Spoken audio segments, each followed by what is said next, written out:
안녕하세요. 오늘도 사연살롱을 찾아주셔서 감사합니다. 저는 제주도에 사는 20대 후반의 여성이에요. 본가는 서울인데 혼자 내려와서 여기 사는 친구와 함께 카페를 하고 있어요. 벌써 1년이 되어 가네요. 다른 지역보다 제주도가 정착하기 조금 어렵다는 이야기도 있지만 저는 친구 덕분에 크게 힘든 거 없이 적응하며 살고 있어요. 보름에 한 번쯤은 서울에 가는데요. 이제는 여기가 더 익숙해서 김포공항에 내려 전철을 타면 그렇게 어색할 수가 없어요. 서울이 광고도 많고 너무 복잡하고요. 이렇게 점점 예전 모습에서 벗어나는 거겠죠. 어떤 분들은 제 나이에 무슨 사연을 보낼 게 있나 궁금하실 거예요. 지금부터 제가 저한테 있었던 모든 일을 전부 이야기해 보려고 해요. 한마디로 정리하자면 제가 결혼을 약속했던 사람하고 파혼을 했는데 거기에 정말 기막힌 진실이 숨겨져 있었어요. 그럼 더 뜸들이지 않고 바로 이야기 시작해 볼게요. 저희 집은 제가 초등학교 4학년이 되기 전까지는 꽤 부유했어요. 강남에 가면 고급 빌라 있잖아요. 거기 살았거든요. 어렸던 저는 제 인생은 평생 그렇게 살 줄로만 알았죠. 능력 있는 아빠와 똑똑한 엄마, 음악 재능이 넘쳐서 영재소리 듣는 언니 모두가 부러워할 만한 집이었다고 자부해요. 하지만 아빠는 동업을 하자며 손을 내밀어 온 사람에게 속았고 그 일로 저희 집은 많은 것을 잃었어요. 드라마에서나 보던 것처럼 하룻밤 사이에 간단한 집만 챙겨서 살던 집에서 나와 친척집 방 한 칸에 빌려 있어야 했어요. 언니는 그 좋아하는 바이올린을 껴안고 펑펑 울었고 아빠는 언니 앞에서 무릎 꿇고 미안하다고 했죠. 그때 언니가 이런 말을 했어요. 이게 왜 아빠가 미안할 일이야. 아빠를 속인 그 사람이 미안하다고 해야지. 경찰은 왜 그런 사람을 못 잡는 거야. 아빠는 저희 네 식구를 꼭 끌어안고 다시 일어나도록 노력하겠다고 약속했어요. 그리고 얼마 안 돼서 저희 가족은 일본으로 가게 됐어요. 큰아버지가 도쿄에서 자리를 잡고 사시는데 저희더러 있는 돈 가지고 오라고 하더라고요. 그렇게 가게 된 저희는 큰아버지가 알아봐 주신 작은 맨션에 살게 되었어요. 아빠는 큰아버지와 함께 마트를 운영하게 되셨고요. 일본 집들이 작다고 다들 알고 계시죠? 하지만 꽤 큰 집들도 있거든요. 큰아버지 집은 옆으로 긴 2층짜리 단독주택이었어요. 방 4개에 거실 따로 있고 부엌에 욕실도 2개였어요. 그에 비해 저희 집은 방 2개에 거실과 부엌이 붙어있는 작은 맨션이었고요. 맨션이 우리나라 아파트 개념이더라고요. 전에는 우리 집이 훨씬 컸는데 큰아버지 집과 비교가 되니 어찌나 서럽던지요. 아빠는 정말 열심히 일하셨어요. 엄마는 저희와 언어 학교를 다니시며 알바를 하셨고요. 저희는 어느 정도 말을 배운 후 학교에 다시 가게 됐어요. 바이올린 연습할 공간이 없었던 언니는 학교 빈 장소에서 틈틈이 바이올린 연습을 했네요. 언니는 레슨을 받을 수 없었지만 그렇게 바이올린을 손에서 놓지 않고 노력했어요. 그리고 2년이 지나 아빠는 저희한테 약속한 대로 더 넓은 집으로 이사를 갔고 언니에게 바이올린 레슨을 다시 하게 해주셨어요. 아빠 돈을 큰아버지 마트에 자금으로 줬는데 큰아버지가 잊지 않고 수익이 나오는 대로 아빠에게 꼬박꼬박 돈을 주셨거든요. 아빠도 큰아버지도 정말 열심히 일하시는 분들이었고 사업 수완도 있었어요. 어쩔 때는 똑똑한 아빠가 어쩌다 그런 실수를 했을까 싶을 정도로요. 아빠랑 엄마는 제가 고등학교에 입학하고 얼마 안 돼서 고급 주택가에서 멀지 않은 곳에 한국 레스토랑을 차리셨고 장사가 꽤 잘 됐어요. 가게 오픈할 때 큰아버지는 아는 인맥을 전부 데리고 오셔서 홍보해 주셨고 커다란 축하 화환도 몇 개씩 보내주셨어요. 일본에 살다 보니 어릴 때 몇 번 뵌 게 다여서 어려웠던 큰아버지였는데 이렇게 아낌없이 저희 집을 도와주시고 저와 언니에게도 따뜻하게 대해주셨어요. 어렵게 생각했던 게 죄송스러울 만큼요. 하지만 언니가 유학 가는 걸 지원해 줄 정도는 되지 않았고 그것 때문에 언니는 부모님과 사이가 나빠졌어요.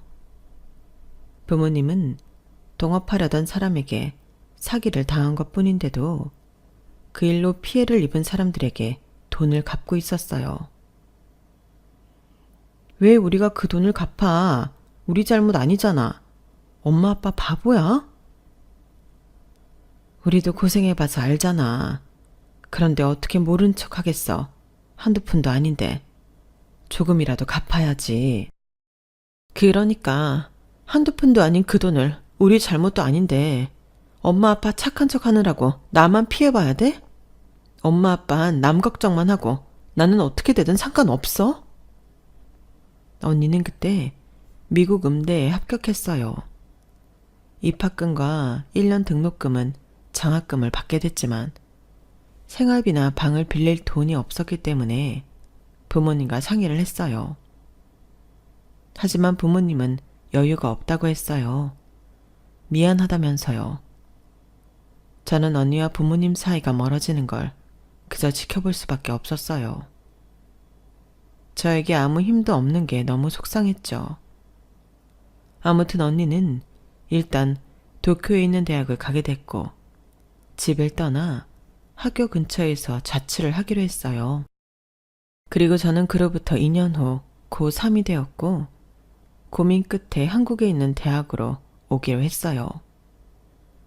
그런 결심을 하게 된 건 고3이 된 후부터 외할아버지가 많이 아프셔서 엄마가 한국과 일본을 왔다 갔다 했는데 외할아버지가 나을 기미가 보이지 않았고 장녀인 엄마가 옆에 있기를 바라셨거든요. 저는 엄마와 먼저 상의를 하고 외갓집에서 대학을 다니기로 했어요. 아빠한테도 알렸고요. 그래 선이야, 잘 생각했다.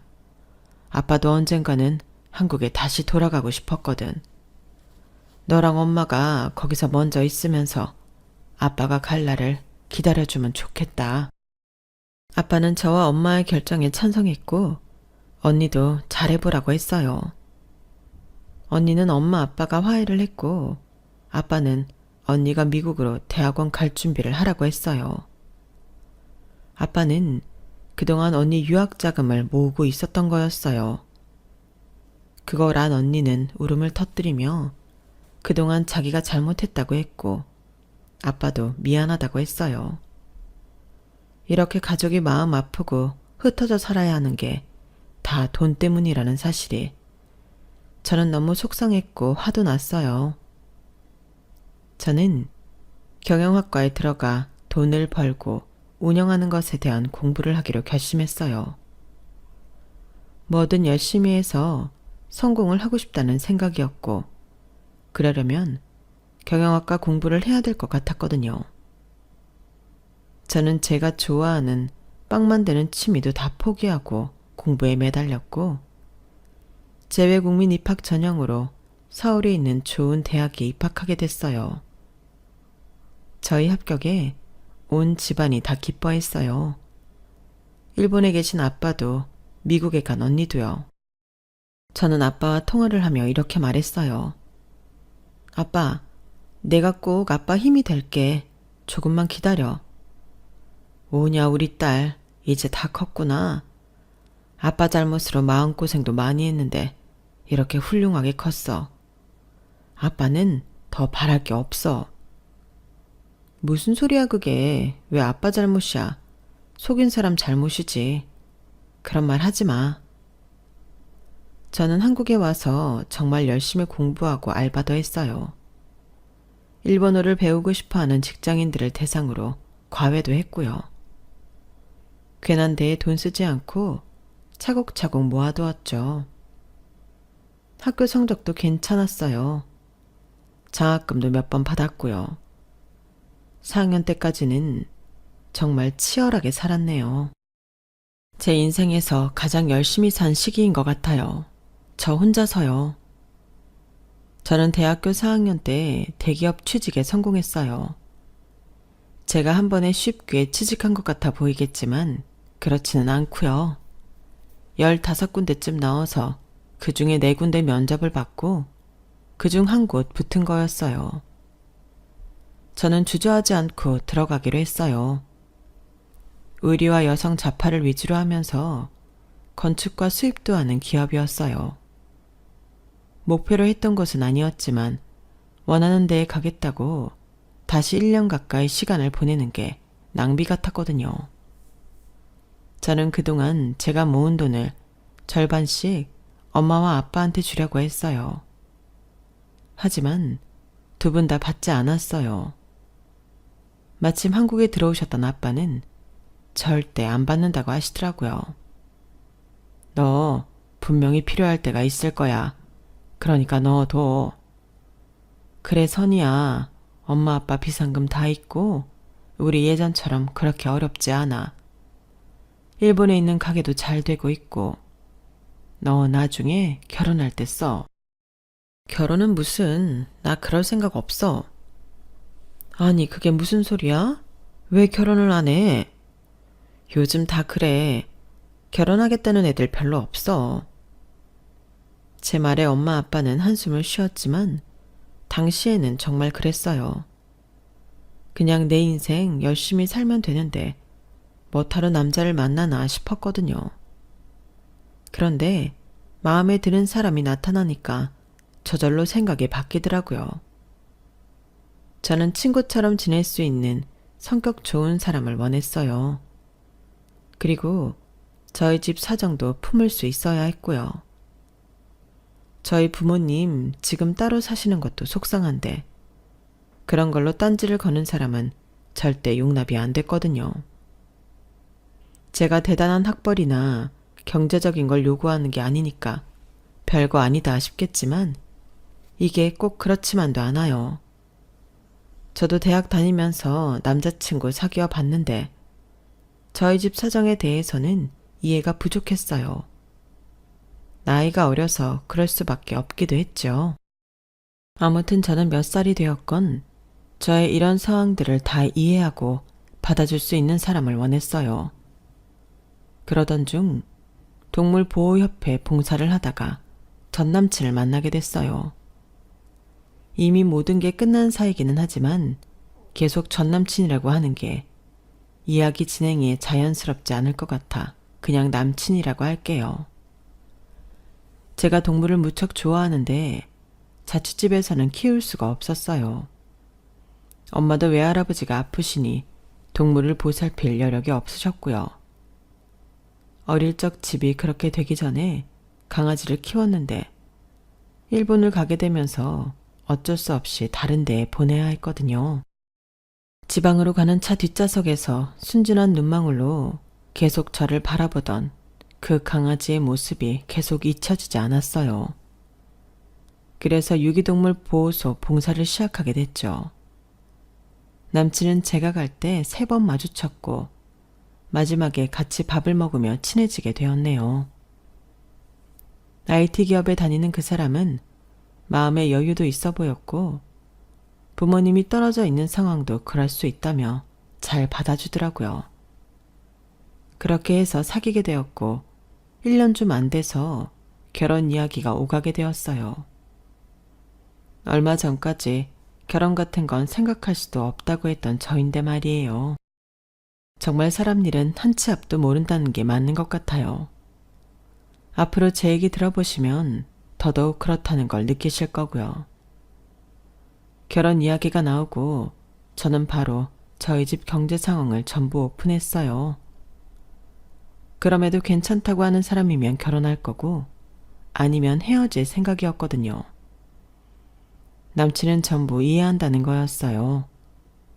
그 말에 얼마나 마음이 놓이던지요. 그때의 기분은 잊을 수 없네요. 물론 그 후에 뒤통수 친 건 더 잊을 수 없고요. 아무튼 그 당시 남친은 다 괜찮다고 했어요. 지금은 언니도 미국에서 공부 마치고 일본에서 강사하면서 잘 살고 있고 아빠도 식당 하시고 엄마도 잘 지내시잖아. 그런데 뭐가 문제야? 선이 너희 부모님 잘못으로 이렇게 된 것도 아니잖아. 그런 큰일 당하고 이렇게까지 올라선 것만도 대단하지. 남친의 집은 아빠가 사업을 하셨어요. 저는 그래서 저희 집을 이해해 주는구나 싶었죠. 하지만 남친 부모님이 저희 집 상황을 받아주실지는 또 다른 문제였어요. 말이 쉽지 사업하고 잘 나가는 집안이 어려워서 힘든 집안하고 사돈 맺는 거 힘들다고 저는 생각했어요. 현실적인 판단을 한 것이죠. 오빠는 우리 집 이해한다고 하지만 오빠 부모님도 그러실까? 우리가 오빠네 집만큼은 아니더라도 어느 정도 따라갈 때까지만 결혼을 미루면 어때? 선이 너 우리 부모님을 뭘로 보고? 절대 안 그러셔. 아빠도 사업하면서 힘들 때 있었기 때문에 그런 거 갖고 뭐라고 하실 분 아니야. 엄마도 그렇고. 그러니까 너무 걱정하지 마. 내 부모님인데 내가 누구보다 잘 알지 않겠어?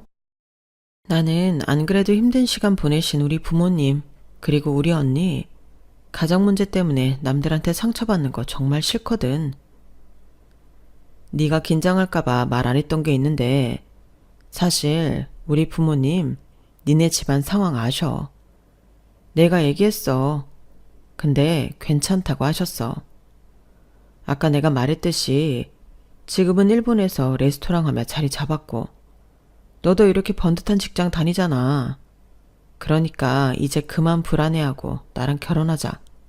어? 그 말을 듣고서야 저는 비로소 알겠다고 했어요. 그리고 바로 남친은 한정식 집에서 엄마를 먼저 만났고 그 이후 남친 부모님을 만났어요. 아빠는 2주 후 저와 함께 일본으로 가서 만나기로 했고요. 남친 부모님과의 인사자리는 분위기가 아주 좋았어요. 남친 부모님은 제가 좋은 회사에 다니는 것에 가장 높은 점수를 주더군요. 부모님도 이제 다 안정적이 되셨다니 다행이다. 무엇보다 본인 능력이 제일인데 상혁이가 아주 야무진 아가씨를 만났네. 땡땡땡 기업이라니 거기가 꽤 보수적이라고 들었는데 말이야. 부모님이 아주 좋아하시겠어. 선이라고 했지? 우리 성혁이 잘 부탁한다. 둘이 사이좋게 잘 지내야 돼. 네, 이해해 주셔서 감사드려요, 어머님, 아버님.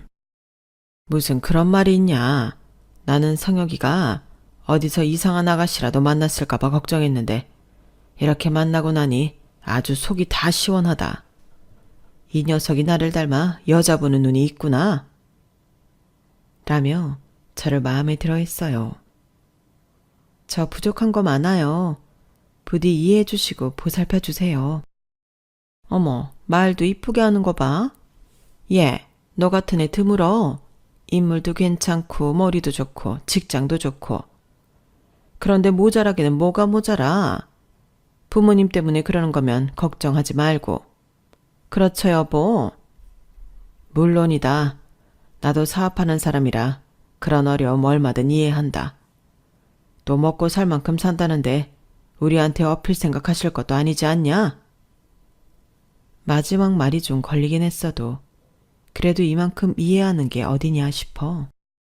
저는 그저 웃기만 했어요. 저희 부모님은 아무리 힘들어도 사돈한테 부담 주실 분들이 아닌데 말이죠. 물론 그럴 만큼 어렵지도 않았고요. 이것도 다 엄마 아빠를 안 만나보고 몰라서 하는 소리라고 생각했어요. 만나보면 분명 우리 부모님이 어떤 분들인지 알아볼 거라고요. 사업하는 사람은 보는 눈이 있다고 하잖아요. 남친 아버지가 다시 말을 이었어요. 사실 나도 힘든 시간을 지내본 적이 있어. 그래서 나는 니네 집이 이 정도 감당하고 살아온 거 그거면 됐다고 생각한다.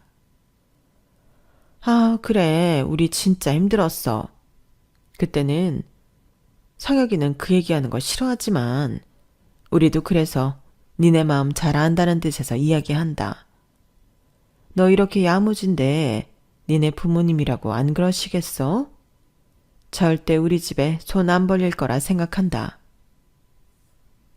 그 점이라면 절대 걱정하지 않으셔도 돼요. 그럴 만큼 어렵지 않아요, 저희 집. 그래. 그러니까 괜찮다는 거야. 저는 마음이 놓였어요. 이 결혼 그냥 진행해도 되겠구나 싶었어요. 남친 부모님은 끝까지 저에게 친절하게 해주셨고 저도 기분 좋게 모임을 끝냈네요. 정말 큰 산을 하나 넘었다 싶어 절로 안도의 한숨이 나오더라고요.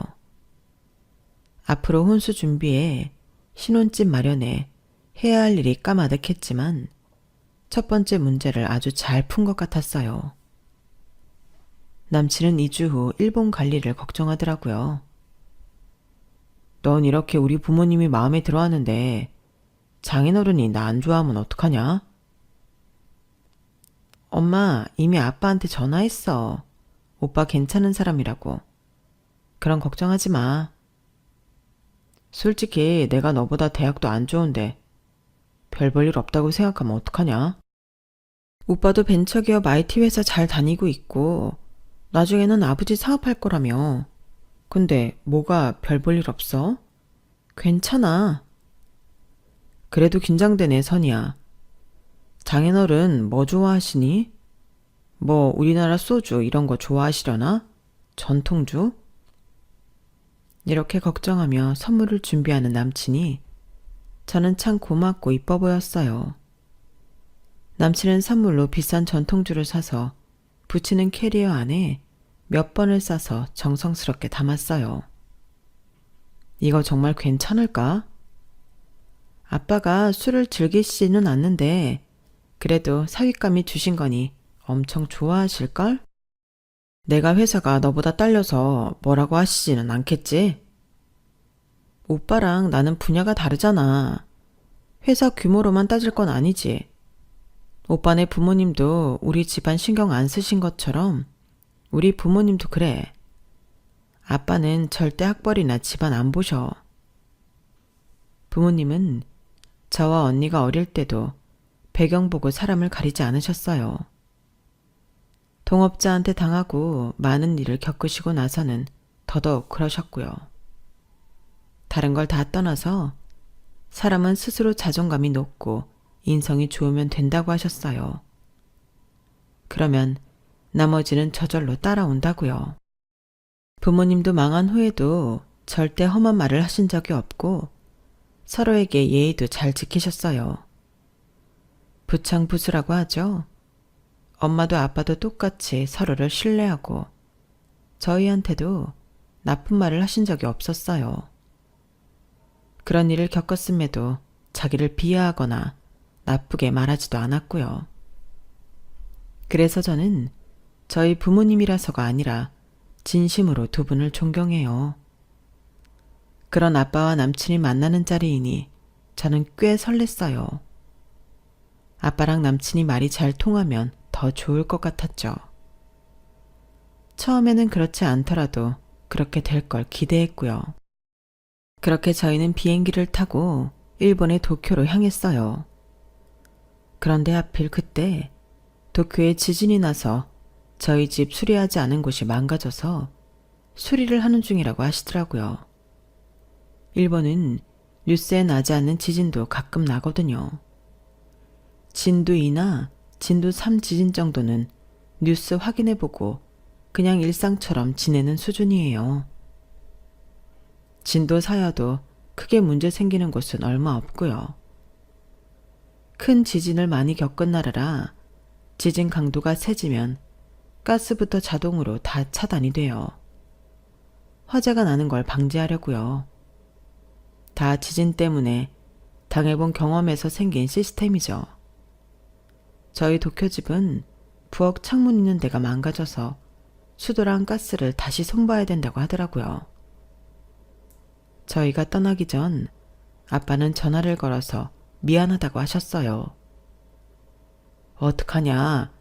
처음 오는데 집에는 오지 못하겠구나. 일단 우리 집이 어딘지 보여주고 나서 큰아버지 집에 가서 인사해야겠다. 식사는 나가서 하자꾸나. 괜찮아, 아빠. 우리 그런 거 신경 안 쓰니까 마음 편히 있어.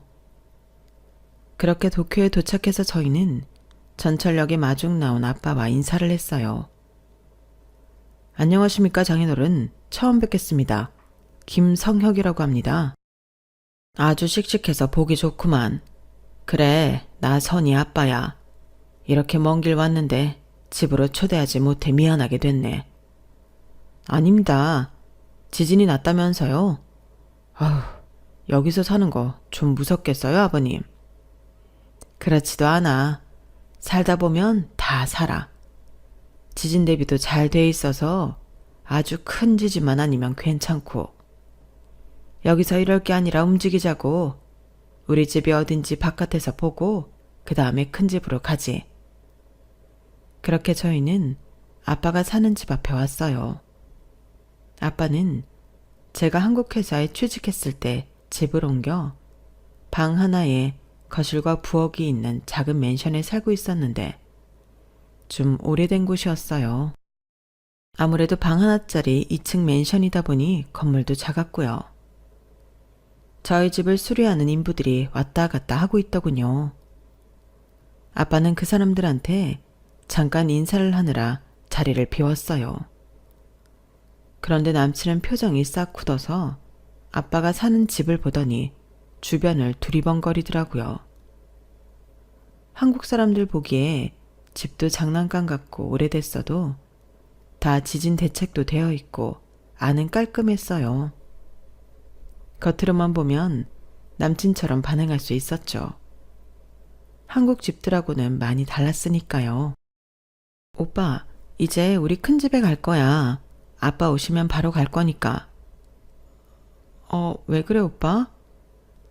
남친은 핸드폰으로 뭔가를 막 찾고 있더라고요. 그러더니 저한테 무슨 사진 하나를 보여줬어요. 보니까 일본 맨션 사진인데 고층의 화려한 곳이더라고요. 야, 일본 맨션 다 이런데 여긴 뭐야? 이게 무슨 맨션이야? 이런 것만 있는 맨션이 아니고 아빠 집 같은 것도 그렇게 불러.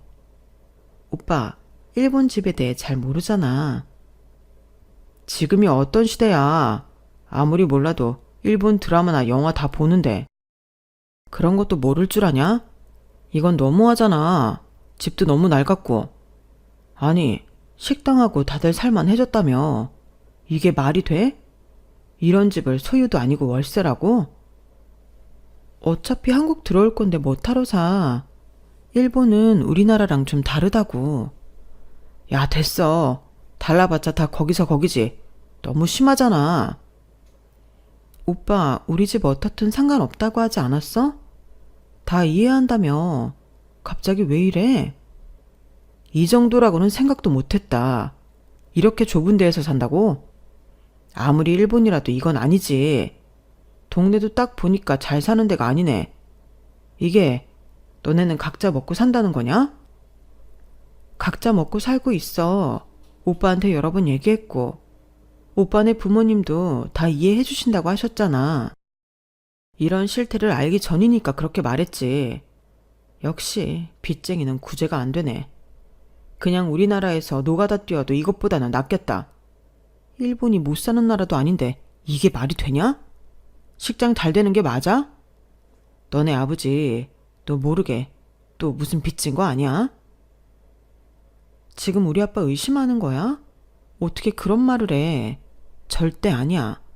한국 오시려고 준비 중이고 여기는 아빠 임시 거처라고. 그리고 좀 너무하는 거 아니야? 너무하긴 뭘 너무해. 보이는 대로 말한 것뿐인데 너 나랑 결혼해서 이런 인생 벗어나고 싶었던 거야? 뭐가 어쩌고 저쩌? 기억 상실인가 본데 이 결혼 오빠가 하자고 했어. 근데 뭐? 이런 인생에서 벗어나? 내 인생이 뭐가 어때서? 야, 이건 비참하지. 우리나라도 아니고 외국에서 이러고 사는 거. 야, 내가 이거 실수한 것 같은데? 실수? 진심이야? 좋아, 그럼 그만둬. 당장 돌아가라고. 큰 집에 가고 자시고 할 것도 없겠네. 한국에 다시 가버려.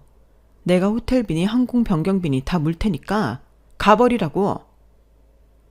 제가 차갑고 단호하게 남친을 가라고 떠밀자 남친은 그런 저를 보고 말했어요. 좋아. 너는 그런 생각 없었다 쳐. 근데 네 부모님은 못 믿겠다. 솔직히 너도 네 부모가 아닌데 네 부모 속까지는 모르는 거잖아. 그러니까 나나 우리 집의 돈 때문에 니네 부모님이 손 벌리지 않을 거라고 약속해. 물론 나는 할 도리는 해. 용돈도 드리고 명절이나 생신 때 인사는 할 수 있어. 근데 그 이상은 안 돼.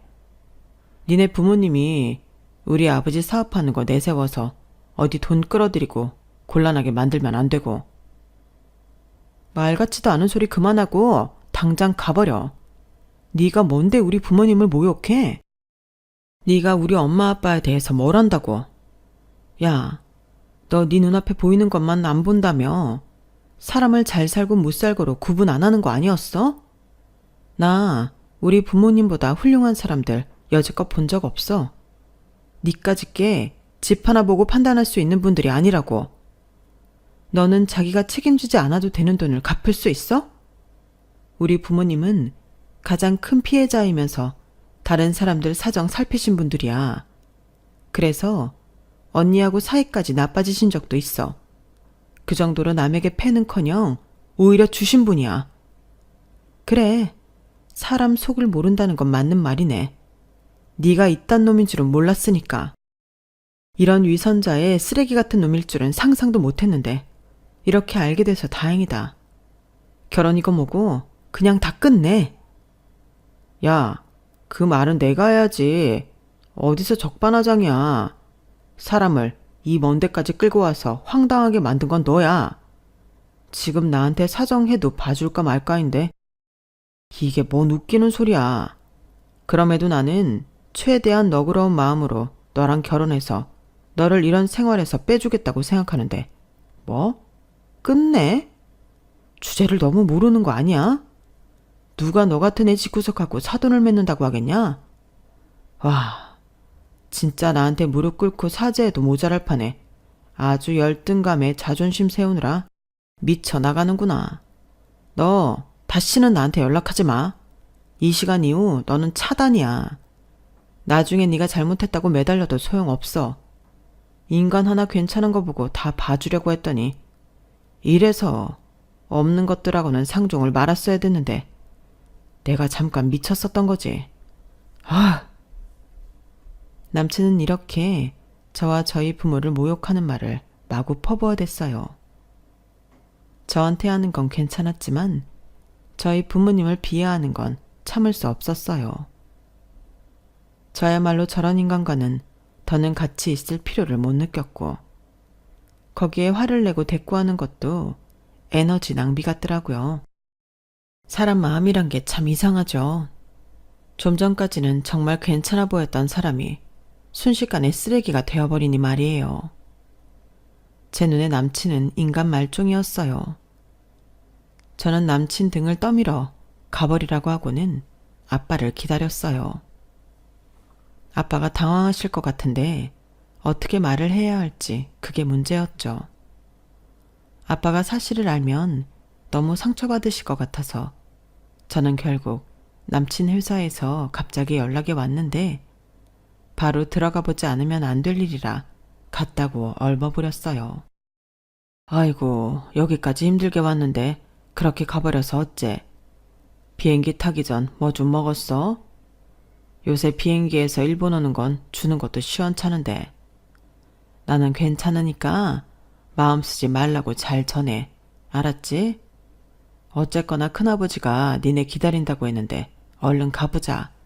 같이 식사도 해야지. 그래. 큰아빠한테는 인사해야지. 근데 선이 너 얼굴이 왜 이렇게 안 좋아? 성혁이 가버려서 그런 거야? 뭔가 화가 난 것 같기도 하고 이상한데? 대체 무슨 일이 있었길래 이래? 혹시 둘이 그새 싸우기라도 한 거야? 아니야, 그런 거. 싸우기는 왜 싸워? 그럴 일 없어. 그렇게 큰 집까지 꾸역꾸역 간 저는 큰아버지가 오느라 애썼다고 저한테 그간 잘 지냈냐며 등을 토닥여 주시는데 갑자기 왈칵 눈물이 쏟아졌어요. 다들 당황하고 저한테 무슨 일이냐고 물었고 저는 결국 좀 전에 남친이 했던 말을 전부 하게 됐어요. 그 말을 들은 아빠는 망연자실한 표정이었고 큰아버지는 화가 나서 펄펄 뛰셨어요. 아니, 남의 집 사정도 제대로 모르면서 그딴 말을 함부로 해? 나 참. 그렇게 경박한 놈, 이렇게 헤어진 게 차라리 잘 됐다. 울지 마라.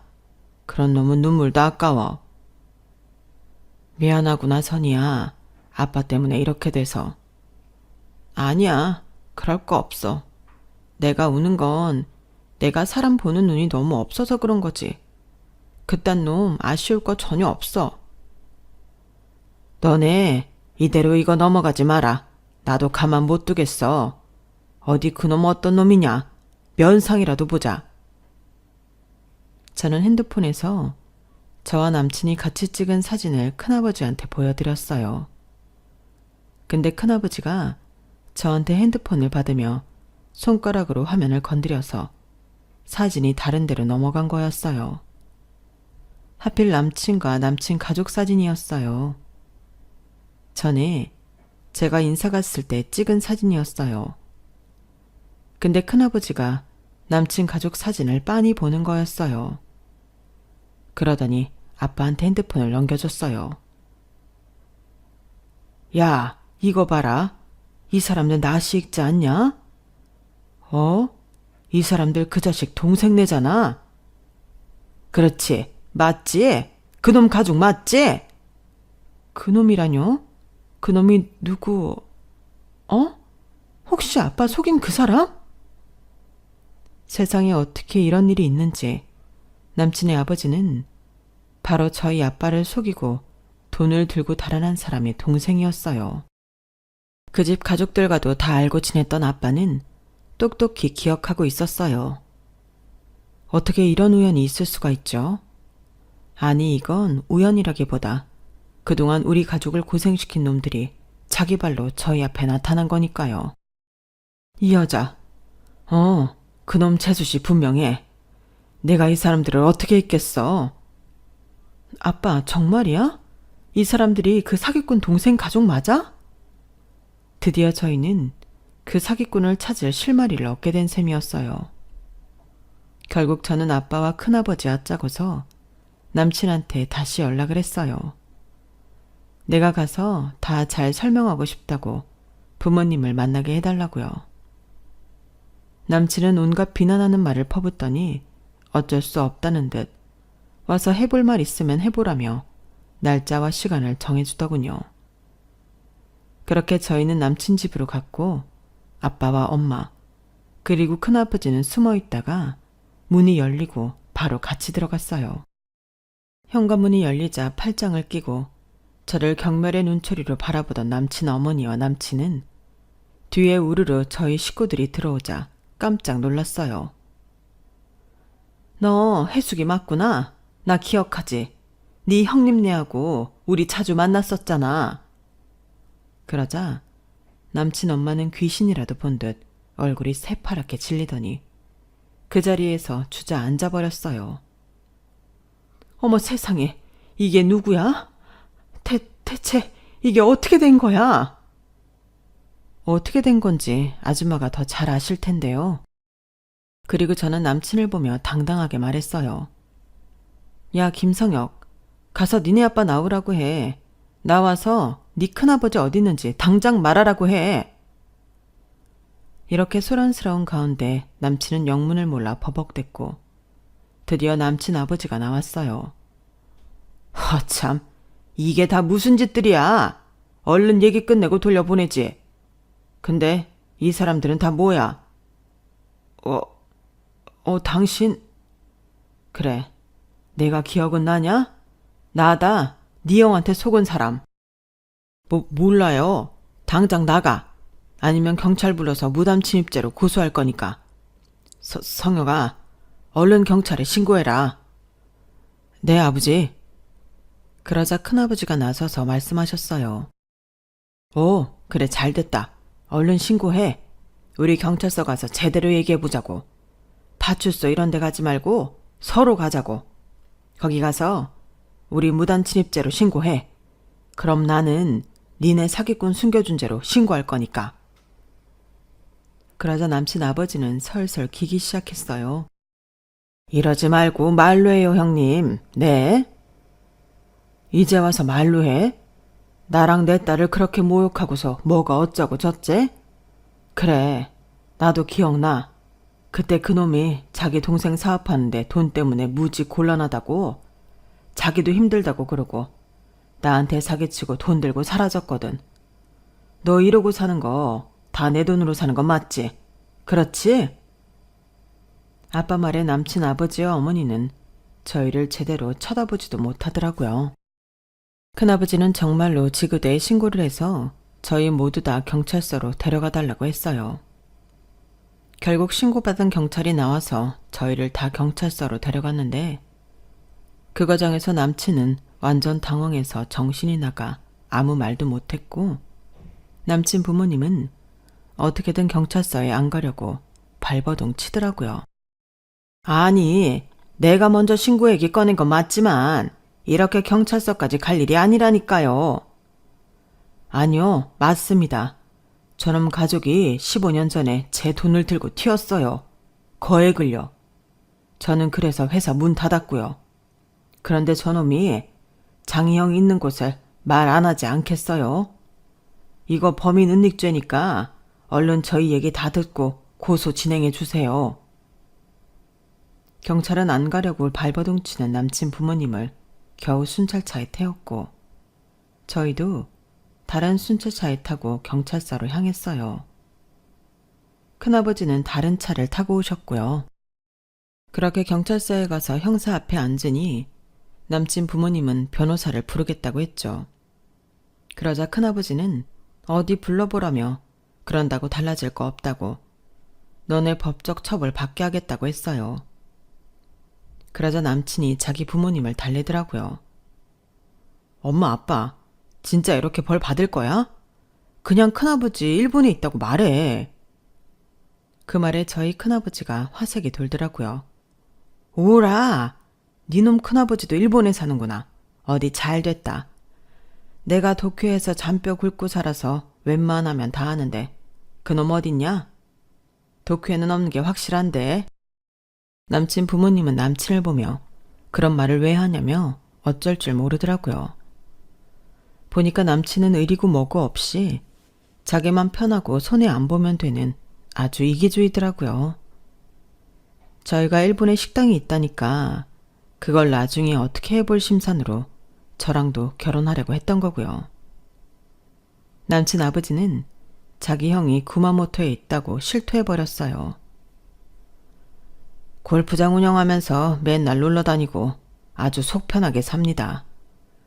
솔직히 내가 봐도 꼴보기 싫을 정도로 잘 먹고 잘 살아요.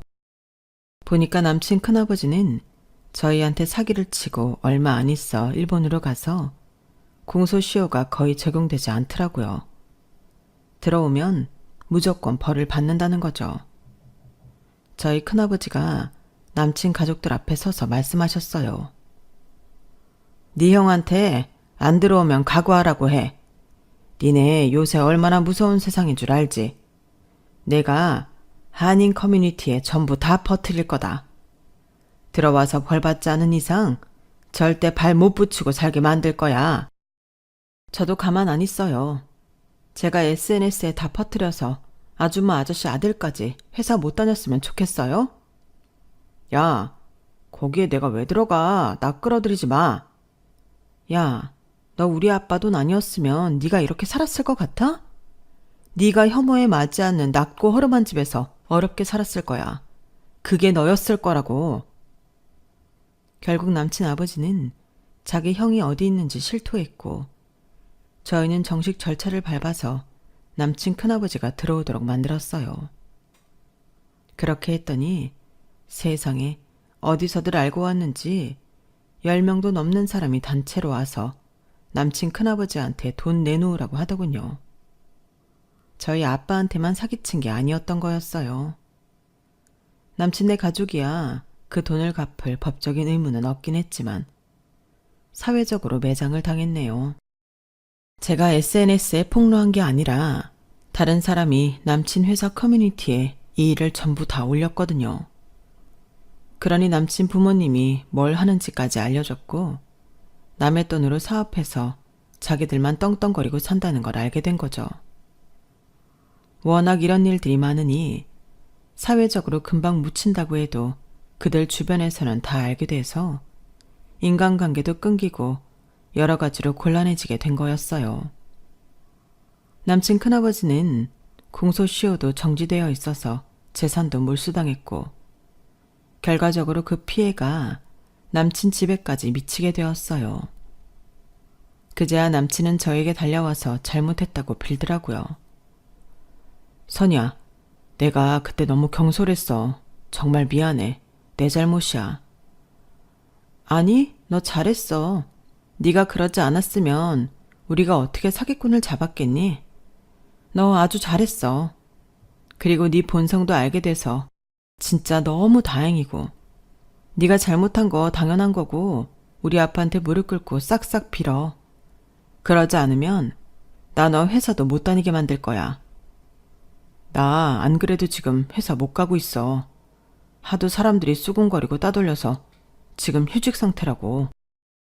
그래, 그 휴직 내가 해고로 바꿔줄 수도 있다니까. 우리 아빠한테 잘못했다고 사과해. 그러면 나 먹고 살기는 해줄 수 있어? 진짜 집안 꼴이 말이 아니야. 니네 아빠가 나 좀 도와주실 수 있을까? 니네 부모님 너그럽고 좋은 분이시잖아. 야, 너 같은 인간을 두고 바로 쓰레기라고 하는 거야. 너는 짐승만도 못해. 짐승도 감히 이런 소리는 못할 거다. 우리 아빠 돈으로 살아놓고 뭐가 어째? 네가 아무리 법적으로 돈 갚을 의무가 없다고 해도 도덕적 윤리적으로 이러면 안 되는 거지. 나 진짜 너네 사장실에 투서 넣을 거야. 그런 줄 알아. 아니야. 내가 그냥 사죄할게. 제발 그러지만 말아줘. 안 그러면 나 이 바닥에서 매장이라고. 하긴 우리나라 사람들이 이런 불이한 건 못 참잖아요. 남친도 그걸 잘 알고 있으니 제가 투서라도 넣으면 앞으로 어떨지 불보듯 뻔하죠. 남친은 저희 부모님을 만나 싹싹 빌고 사죄했어요. 부모님은 너라도 정직하게 잘 살라는 말씀만 하셨고요. 그러는 와중에 외할아버지가 돌아가셨고 엄마는 이모와 함께 외할아버지 재산을 반반씩 나눠 받으셨어요. 아빠도 그동안 일본에서 착실하게 모은 돈을 한국으로 옮기고 일본을 왔다 갔다 하셨어요. 엄마는 외할아버지 집을 처분하고 저희가 같이 살 새 아파트를 마련하셨어요. 남친 큰아버지는 저희 아빠와 피해자들에게 돈을 주느라 완전 알거지가 됐는데요. 그걸로도 다 갚지 못했더라고요. 저희도 다 받은 건 아니었고요. 그리고 구속영장이 나와 구치소에서 재판을 받고 마지막 선고로 징역 2년형에 처해졌어요. 정말 저는 최악의 남자한테 속아서 그놈의 밑바닥까지 봤는데 그게 결국 저희를 고생하게 만든 사기꾼을 잡게 된 걸 보고 인생은 정말 모르는 거구나 싶었어요. 그리고 정말 인생 잘 살아야겠다는 걸 뼈저리게 느꼈고요. 30이 되기 전에 이런 많은 일을 겪어서인가요? 저는 앞으로 무슨 일을 해도 살아남을 수 있을 것 같은 기분이 들더라고요. 그래서 퇴사를 하고 제주도로 가서 늘 하고 싶었던 카페를 시작했었죠. 부모님은 그런 제 결정을 적극 지원해 주셨고요. 부모님은 그간의 고생을 이제라도 보상받으며 마음 편히 살고 계시네요. 저는 착한 끝은 있다는 어르신들 말을 믿기로 했어요. 한때 부모님을 존경하기는 했어도 너무 착하게 살면 당한다고 생각했었거든요. 은근히 억울한 마음도 있었고요. 하지만 사기꾼이 잡히고 모든 게 역전되는 걸 보고서 다시 희망이 생겼네요.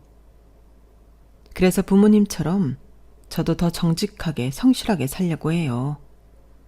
그런 저의 인생과 사업을 응원해 주세요. 다음 달에는 저희 언니가 결혼을 해요. 그것도 축하해 주시고요. 저는 당분간 남자고 결혼이고 다 있고 일에 푹 빠져 살려고 해요. 그런 지 벌써 1년이지만 아무래도 더 시간이 필요할 것 같네요. 그럼 제 이야기 여기서 마칠게요. 다들 좋은 하루 보내세요. 들어주셔서 감사드려요. 여러분, 사연 댓글에 응원과 현명한 조언 부탁드려요. 좋아요와 구독은 저에게 큰 힘이 됩니다. 오늘도 좋은 일 가득하세요.